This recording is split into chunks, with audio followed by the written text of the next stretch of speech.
If you've played Squad since July of this last year, you're probably very familiar with an end-of-match voting screen that sounds something like this. Aussies? Aussies. Aussies. Bottom left, come on, Four boys. labs. Hell yeah. Four labs. I'm doing infantry. I enjoy infantry on this map. It is overplayed, but I do enjoy the infantry. And this is a very tame example for what it sounds like. I picked a pretty mild one in comparison to what it can be, just to save your ears. The fact of the matter is, no matter what experience level the server you're playing in is, this is the end screen 90% of the time. I rarely these days do not hit the mute all button that was thankfully implemented in the game as a result of this update.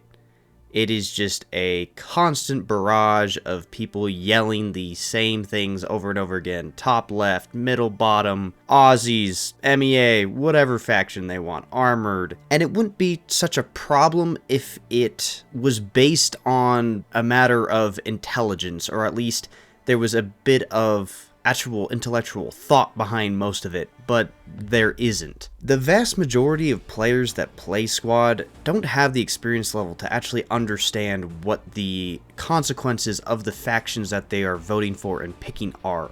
And so they see a faction they've played before, they see a armored faction that they like, or they want logistics, or they want to play a certain faction, and they just start screaming it at the end screen. And 90% of the time, the people that are the loudest are the ones that get their way, because people just go along with the shouting. As a bit of a side note here, a lot of the people that I play Squad with these days, we will try and say some of the most ludicrous things to get people to vote for the factions that we want, instead of actually being logical, since there really is no logic in these discussions. If you just say things like, triple XP boost for this faction gets 10 tanks, this faction is the best in the game, you gotta pick it. Sadly, it works, because people don't know what they're actually talking about. The amount of times I've heard Blueberries just start shouting the USA chant and it win over every other factions on North American servers is ludicrous. And I can't blame most Blueberries for shouting. It is a little known secret that there are some unit types that are simply better than others most of the time, other than a few niche scenarios. The vast majority of the time, the armored faction is going to be picked and preferred over any other just because armor can dominate a battlefield. If used to mediocrity, not even good. If you have a heavily armored faction against a logistics company, they're going to win the majority of the time on most maps just because of how armor dominance is in a post-ICO squad. Now obviously there are exceptions to this, but this is how it normally goes on the majority of pub matches in an average night of Squad. Now you would think, why would this be a problem? The majority of Blueberries have figured out what the best faction is for the majority of scenarios, so they just vote for it all the time. Well, the problem with this is that it just makes Squad become stale. You get the same matchups most matches. You get two heavily armored factions against each other, the majority of them being either US Army or Marines, or Russian ground forces or VDV.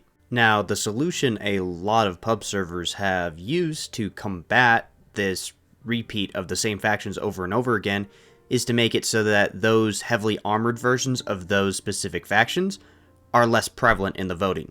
So you may see US Army as an option, but the majority of the time it's a logistics company or it's a scout company. This is so that it encourages other units to be used, other factions to be used, their heavily armored variants. The problem with this is that it's still the same problem. You're still just using the heavily armored factions on every single layer, with minor exceptions. But this is the root of the problem, because, well, the answer to this is just don't vote for the heavily armored factions, and then you have more variety in what you're playing. But then at the same time, you vote for a lightly armored faction or a logistics company, something similar, the other team is just going to pick a heavily armored faction, and you are screwed the rest of the match by getting absolutely destroyed by armor.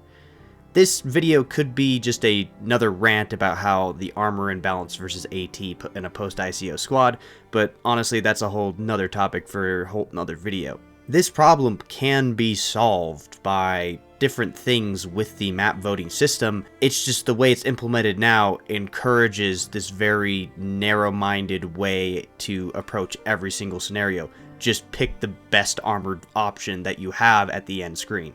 In an ideal world, everybody would be looking at the additional information tabs on each of the factions during the faction voting screen, and determining based on that which is the best one to use on the next map, given the next map's terrain, the next map's size, and the enemy's choice of unit as well. The problem is this doesn't happen. One, it takes far too long to analyze what composition makes up all the different armored factions by clicking the little more information screen. 2, most blueberries don't even know that it exists. And 3, the majority of blueberries don't know the difference between maps, so don't understand which armored variant is best for that specific map. Take Yeho Ras V1.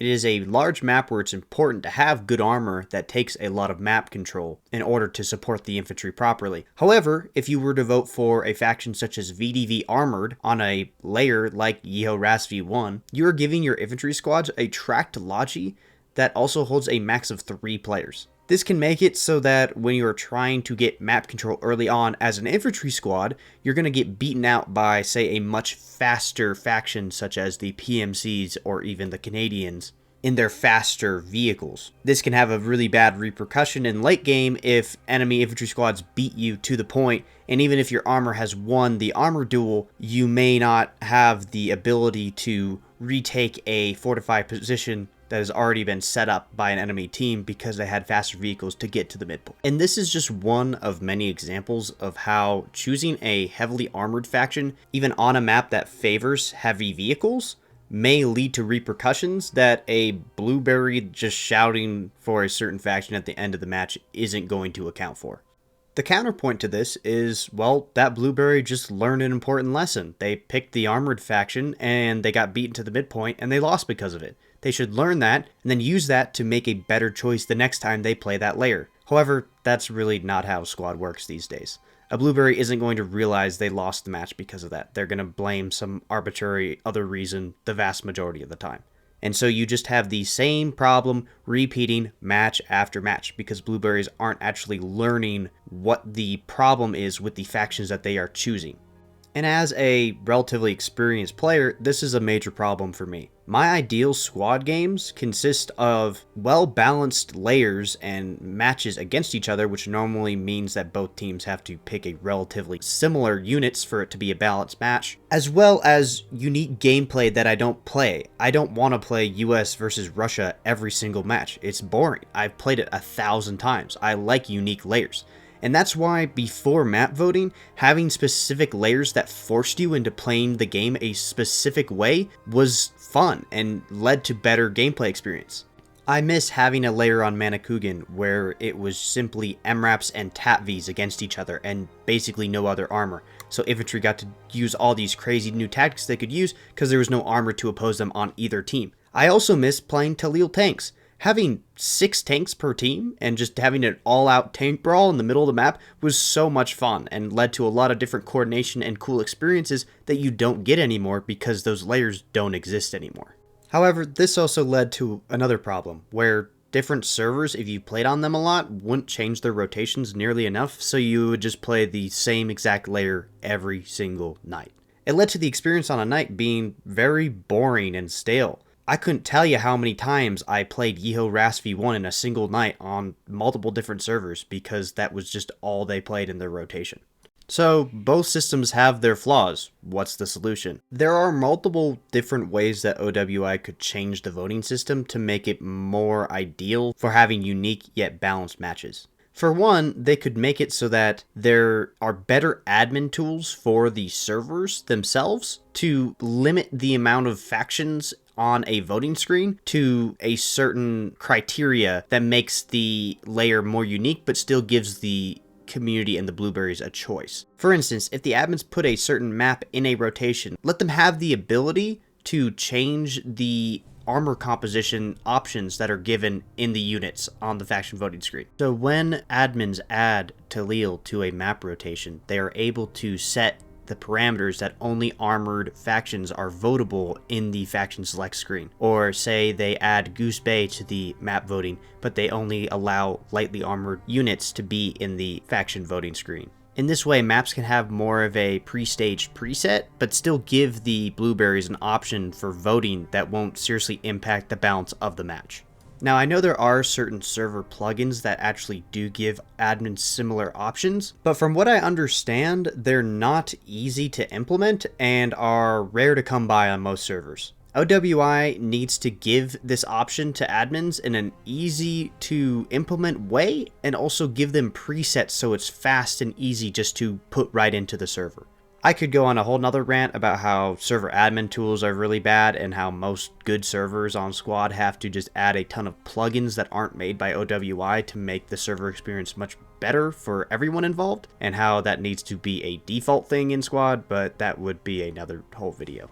The other option would be for servers to have the option to toggle on and off the ability for only SLs to maybe be able to vote for the faction at the end of the match, or maybe players with only a certain criteria of hours. However, I find this very hard to implement, easy to cheese, and frankly just excluding a large percent of the community, which people would probably not like. However, I really don't see any other solutions other than these. Giving blueberries who have no actual practical experience on how the game works the ability to vote for these factions that just are handicapping their own team makes the average experience so bad, and I wished OWI would brainstorm and figure out a better solution to this, or at least would have given the server admins more tools to be able to change this around before its implementation. I don't think it's a controversial statement to say that a very large percentage of squad players instantly hit that mute button during the voting screen because of how insanely loud and annoying the end screen was. It was already very annoying and loud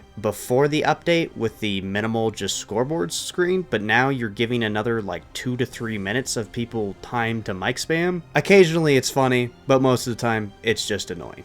Giving players more balanced options at this end game voting would hopefully at least improve some of the mic spam. Definitely not all of it, but at least improve the fighting for the best faction if they are all at least semi-similar. And to be clear, I'm not calling for a complete end to all imbalanced options when voting. As much as it can suck to be on the receiving end of a very lopsided faction vote, it does provide unique gameplay experiences with asymmetrical factions such as insurgents versus a blue 4 faction, and I do think it can lead to good gameplay opportunities, but it being like that 100% of the time makes the gameplay experience suffer drastically, and I would much prefer it be only like that maybe 50% of the time or even less than that. And this is why admins having the option to turn this on for specific maps in the rotation would work so well, because some of the maps would have preset unit types specific to that map, and others would be able to just be random in general. I do think the idea of map and unit voting is a very good idea, and I was on board with it way back when 2 to 3 years ago they had a playtest for something similar in an earlier build that they never implemented in the game. I just wish they took more time to analyze some of the repercussions of giving blueberries the absolute freedom to choose what faction at will, and had the forethought to give the admins more of an ability to hamper the handicapment that blueberries can give themselves and their team. But that's just my opinion on what OWI can do to remedy part of the issue. If you guys have any other solutions that you think would be better in solving this problem, please feel free to leave a comment and let me know what ideas you guys have. Also, if you want to poke holes in what I've said here, more than welcome to do that. I know I am happy to be wrong if people have better ideas than what I currently have. But thank you for watching this far into the video, and I hope you enjoyed. See you next time.